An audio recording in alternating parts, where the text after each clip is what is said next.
एउटा भाउका लागि एउटा आमाका लागि सन्तान कति प्रिय हो। त्यो सन्तान जन्मिएको दिन हामी मन्दिर जान छोड्यौँ, हाम्रा संस्कार भुल्यौँ, हामी रमाइलामा जान्छौँ, रातभरि मातेर बेलुका बिहान पख 4 बजेतिर घर आएर सुत्छौँ अनि आफ्नो बच्चाको जन्मदिन त्यसरी मनाउन थाल्यौँ। अनि समाज बन्छ बन्दैन।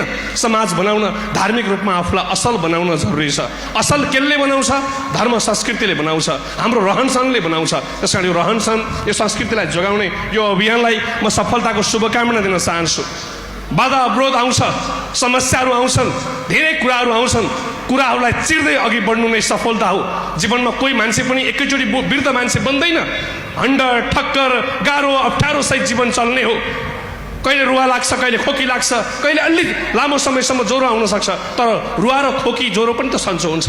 त्यसकै कोटियमका विषयमा पनि धेरै विषयहरू आए, तर त्यसलाई चिर्दै अहिले सफलताको यात्रामा कोटियम आइपुगेको छ। म पूर्ण सफलताको शुभकामना दिन चाहन्छु। श्रद्धेय गुरु, आँट्नु भएको छ, स्वच्छ मनका साथ आँट्नुहोस्, सफलताको अभियानमा पुर्याउनुहोस्।